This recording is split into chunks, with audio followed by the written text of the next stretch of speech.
আমরা অবস্থান করছি। আমাদের যে দাবি দেওয়া, স্পেসিফিক যে দাবি দেওয়া, সেই দাবি দেওয়া সম্পর্কে যা পদক্ষেপ নেওয়া হোক অতি দ্রুততার সাথে।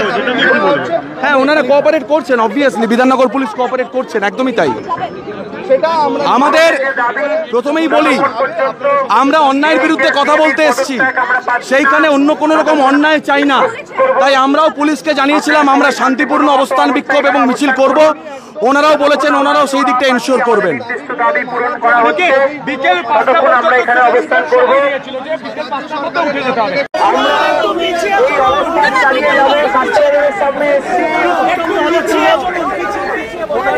বলেছেন যে আমরা যেন শান্তি শৃঙ্খলা বজায় রাখি। একদম ওনারা আমাদের দাবিগুলো নিয়ে চিন্তা করছেন, কথা বলছেন, আমাদের জানাবেন।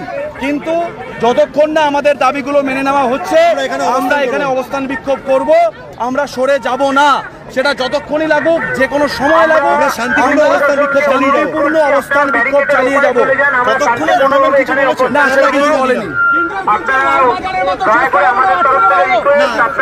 ওনাদের গেট পর্যন্ত আসতে দিয়েছে, ঠিক আছে, এবং ওনারা যথেষ্ট কোঅপারেট করছে এবং আবারও জানিয়েছেন আমাদের যে দাবিগুলো সেগুলো নিয়ে ওনারা আলোচনা করছেন এবং আমাদেরকে খুব শীঘ্রই সেই বিষয়ে জানানো হবে।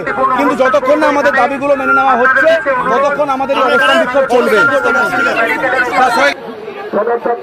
কিছু সরকারের কাছ থেকে পায়, আমরা পরিষ্কার কোশ্চেন করছি, আমরা পরিষ্কার কোশ্চেন রাখছি যে কেন যেটুকু আমরা দাবি রেখেছিলাম, যে আমরা দেখতে পেলাম এই ঘটনার তদন্তের গতি প্রকৃতির মধ্য দিয়ে যে স্বাস্থ্য ভবন সন্দীপ ঘোষ স্যারের সাসপেনশন করলো কখন, যখন অ্যারেস্ট হয়ে গেছে। এখানে আমার সিনিয়র চিকিৎসকরা আছেন, তারা জানেন যে সার্ভিস রুল অনুযায়ী কেউ যদি হেফাজতে যায় তাহলে 48 ঘন্টার মধ্যে নর্মাল প্রসেসে সাসপেনশন হয়। তাহলে যদি এই ঘটনায় ঘটত তাহলে স্বাস্থ্য দপ্তরের প্রয়োজন কি ছিল? তাহলে আমরা কেন স্বাস্থ্য দপ্তরের উপর ভরসা রাখবো?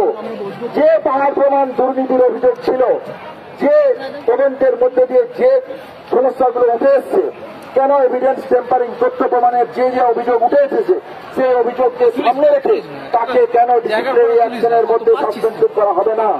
তাহলে যদি না হয় তাহলে এই ঘটনার সাথে কে বা কারা জড়িত, আমরা স্বাস্থ্য ভবনের কাছে সেই প্রশ্ন রেখেছি।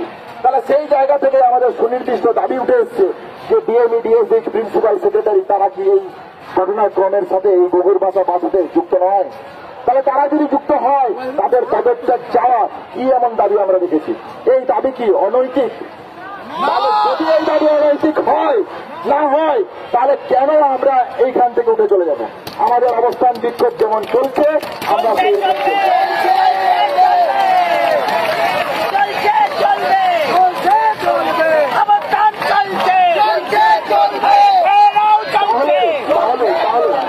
তাহলে দাবি যদি ন্যায়সঙ্গত হয় তাহলে সেই দাবি একজন গণতান্ত্রিক সরকার কেন মানবে না? তাহলে ন্যায়সঙ্গত দাবির যেমন প্রশ্ন, সেই দাবিটা আমাদের আন্দোলন। দ্বিতীয় কথা, যে প্রশ্ন বারবার ভুলে যাচ্ছে সবাই, এফআইআর করতে এত দেরি হলো কেন?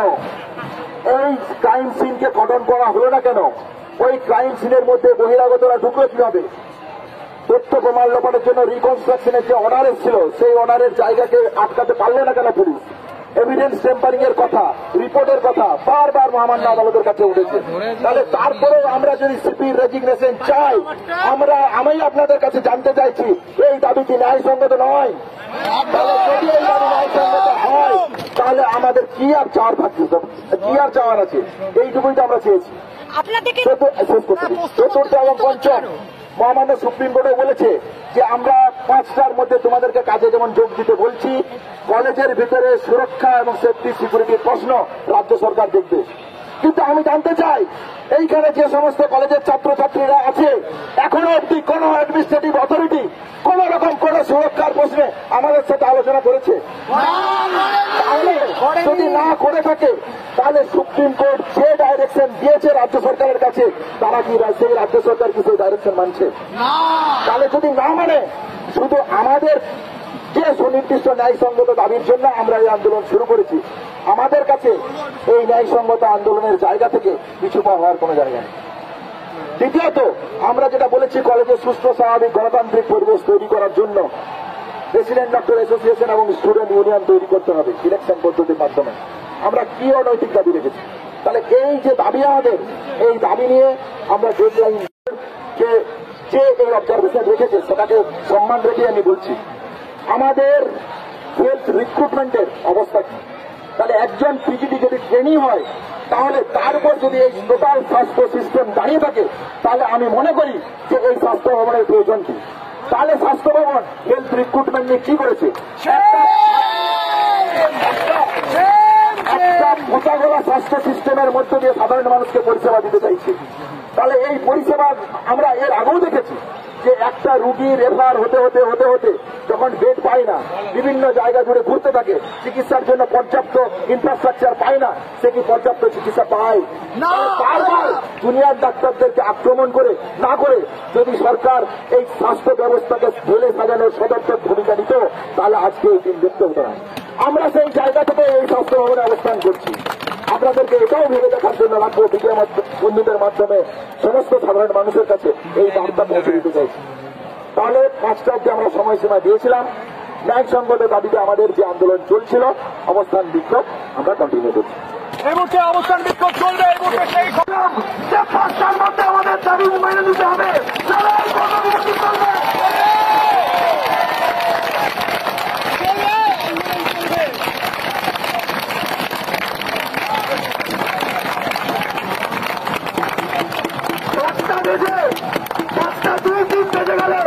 এখনো কোনো দাবি মানা হয়নি। আমরা এই আন্দোলন চালিয়ে যাব।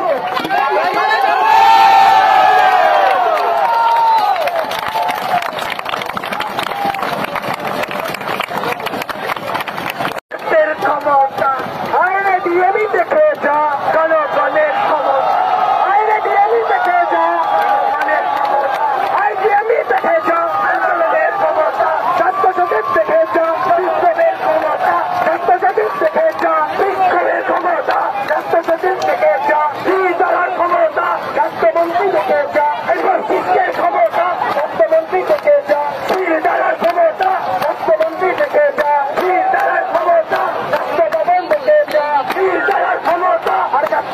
চলছে। এর পিছনে অনেক বড় বড় মাথাদের নাম আসছে, যাদেরকে আড়াল করার চেষ্টা হচ্ছে। প্রথম থেকে সবাই খুব এভিডেন্টলি এটা বুঝতে পারছে যে প্রমাণ লোপাটের চেষ্টা হচ্ছে। তারপরেও আমাদের রাষ্ট্র, আমাদের প্রশাসন, আমাদের দেশ, আমাদের কোর্ট সবেদের চোখ থাকতে অন্ধ। স্বাস্থ্য ব্যবস্থায় এই স্বাস্থ্য ভবনের সদর দরজা কামান দেবো, আর ঝাড়ু নিয়ে কামান দেবো, আর চুরি পরে কামান দেবো, আর শাড়ি পরে কামান দেবো, আর মা বোনেরা কামান দেবো, এই গুগুর বাসায় কামান দেবো, এই গুগুর বাসায় সাফাই করো, এই গুগুর বাসায় ঝাড়ু দিয়ে ছেটিয়ে ছেটিয়ে বিদায় করো, এই গুগুর বাসায় ঝাড়ু দিয়ে ছেটিয়ে ছেটিয়ে বিদায় করো, স্বাস্থ্য ভবন থেকে গুগুর বাসায় ছেটিয়ে ছেটিয়ে বিদায় করো, ছেটিয়ে ছেটিয়ে বিদায় করো, এই গুগুর বাসা বিদায় করো, এই ডিএমকে বিদায় করো, এই ডিএসএসকে বিদায় করো, এই ঝাড়ু দিয়ে বিদায় করো, এই ছেটিয়ে ছেটিয়ে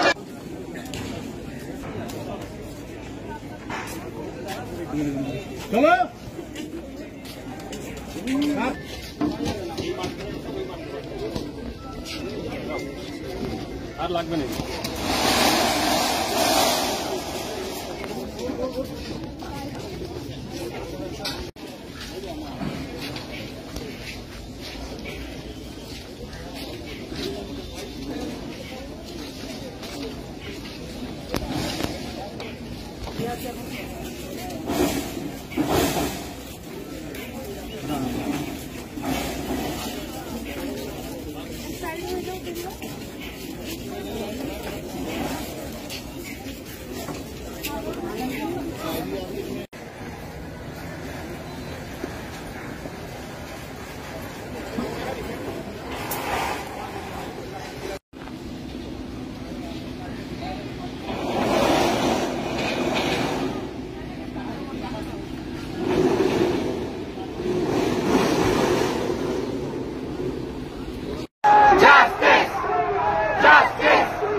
BSMC la Kishore. Justice for Arjikar. We want justice.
নাম কি?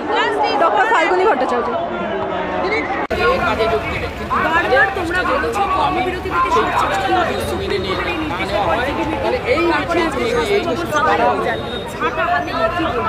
একটাই কথা, আমরা কখনো বলিনি কর্মবিরতিতে ফিরবো না, আপনারা ভুল বুঝছেন। আমরা বারবার বলছি যেমন আমাদের বলা হয়েছে আজকে 5টার মধ্যে ফিরতে, আমরা ঠিক তেমনিই বলছি যে আজকে 5টার মধ্যে আমাদের যে দাবিগুলো সেই দাবি নিয়ে রাজ্য সরকার সদর্থক ভূমিকা নিন, তবে আমরা কর্মবিরতির কথা অবশ্যই ভেবে দেখব।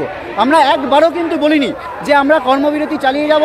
আমরা বারবার বলছি যে বিকেল 5টা অবধি যেমন সময় দেওয়া হয়েছে আমরাও সময় দিচ্ছি যে এই 5টার মধ্যে রাজ্য সরকার সদর্থক একটা ভূমিকা নিন, তাহলে আমরা কর্মবিরতির কথা আমরা জীবী করে ভেবে দেখব। তোমাদের এই 5টা দাবি যদি না মানা হয়, তোমরা যেটা চাইছো সেটা যদি না মানা হয়, আমরা এখনও আশা রাখছি রাজ্য সরকার সদর্থক ভূমিকা নেবে। যদি না মানা হয় তাহলে আমরা এটাই বুঝবো যে রাজ্য সরকার এই অচলাবস্থা চাইছেন এবং এর সবটা দায় কিন্তু রাজ্য সরকারের, আমাদের নয়। লালবাজার অভিযানের সময় যেরকম আপনাদের দাবি যখন মানা হচ্ছে না সেটির সাথে তখন রাস্তা আজকে কি সেরকম যদি দেখা যায় আমাদের সেরকম হয় তাহলে আমরা শান্তিপূর্ণভাবে অবস্থান বিক্ষোভে বসতে বাধ্য হব।